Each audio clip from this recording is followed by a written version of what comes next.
Now in this video, we will discuss about the energetics of the C3 cycle or Calvin cycle.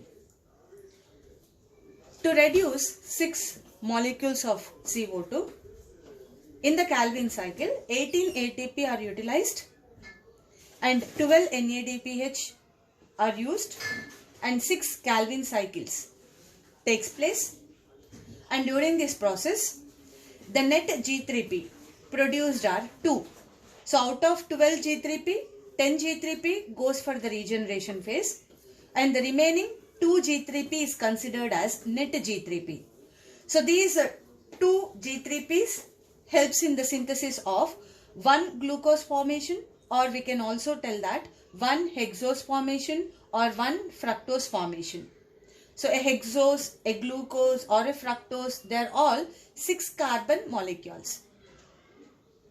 So similarly, to reduce 3 CO2 molecules, 9 ATPs are required, 6 NADPH will be used, and for this process 3 Calvin cycles are required. So to reduce 1 CO2, 1 Calvin, that means for 3 CO2, 3 Calvin cycles are required, and during this process net G3P would be only 1, because if 6 Calvin cycles takes place, then net G3P will be 2. But if 3 Calvin cycles takes place, then the net G3P would be 1. So this 1 G3P will be used for the synthesis of half glucose or half hexose or half fructose. Now let's say the calculation if 1 CO2 is reduced. So if 1 CO2 takes part in this Calvin cycle, so to reduce 1 CO2, 1 Calvin cycle takes place, and during this process 3 ATP and 2 NADPH are required.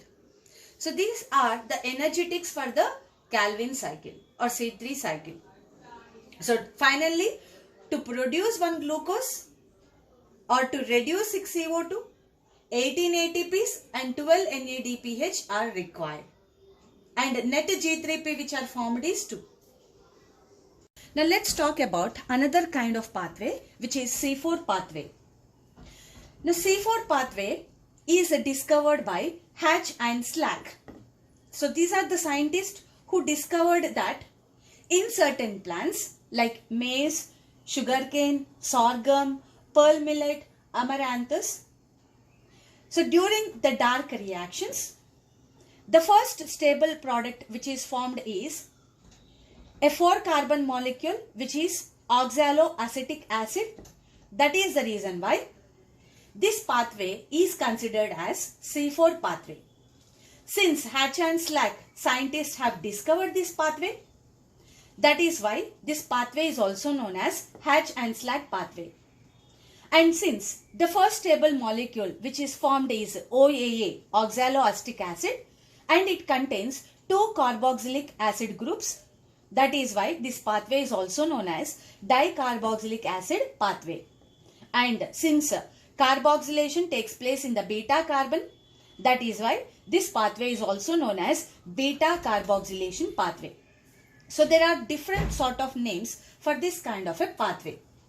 And these plants which perform this C4 pathway, so these plants are called as C4 plants. And these plants grow in tropical climates where the temperatures range from 30 to 45 degrees centigrade. These C4 plants have special type of leaf anatomy that we will discuss now. And very unique thing regarding the C4 plants are these plants can tolerate high temperatures, high light intensities, and they avoid a waste process which is photorespiration, which we will learn in the next class, and they have greater productivity of biomass. So compared with the C3 plants, C4 plants can produce more amount of biomass. So that is the importance of this C4 plants. Now as I told you that C4 plants have special type of leaf anatomy. So let's focus about the anatomical features. C4 plants lo oka different oka unique leaf anatomy చూస్తున్నాం, and that anatomy is known as Cran's anatomy. So if you can observe this section of the leaf, it's upper epidermis, this is lower epidermis. So this part is all mesophyll cells. Now mesophyll cells have chloroplast, and very unique thing which we can observe here is these are vascular bundles. Now vascular bundles are covered with cells. So these cells which cover the vascular bundles are known as bundle sheath cells. And these bundle sheath cells also have many chloroplasts. So in this way there are two types of photosynthetic cells are present. One is mesophyll cells and the second one is bundle sheath cells. Mesophyll cells have chloroplast and even bundle sheath cells have chloroplast. And vascular bundles are covered with bundle sheath cells. So these are bundle sheath cells. They are arranged in a form of a wreath or in a form of a ring structure around the vascular bundles. That is why this anatomy is known as Kranz anatomy. Vascular bundle chuttu kuda ఈ bundle sheath cells ఒక ring లాగా arrange అయినాయి. అందుకే ఈ అనాటమీని Crohn's anatomy అంటున్నాం. And if you observe the leaf of this C4 plants, two types of photosynthetic cells are present. One is mesophyll cells lo chloroplast undi, so it is one type of photosynthetic cell. And even bundle sheath cells also have many chloroplasts, so this is also a photosynthetic cell. So two types of photosynthetic cells are present, bundle sheath cells and mesophyll cells. And second important thing is, in the bundle sheath cell, agranal chloroplasts are present.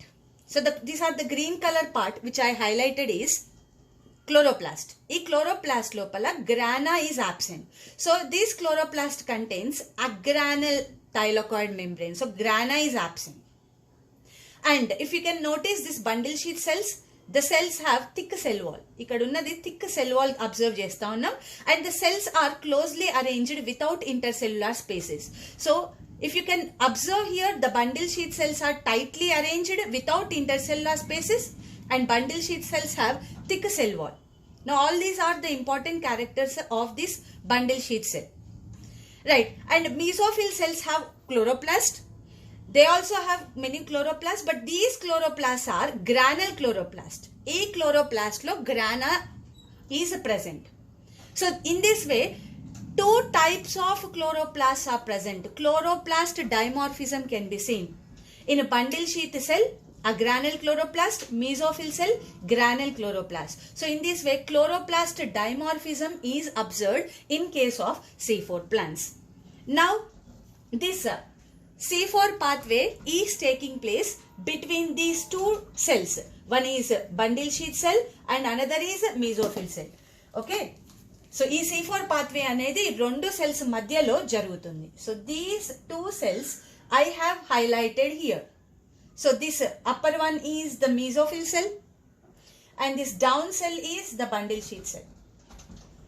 Now let's see how does this pathway takes place.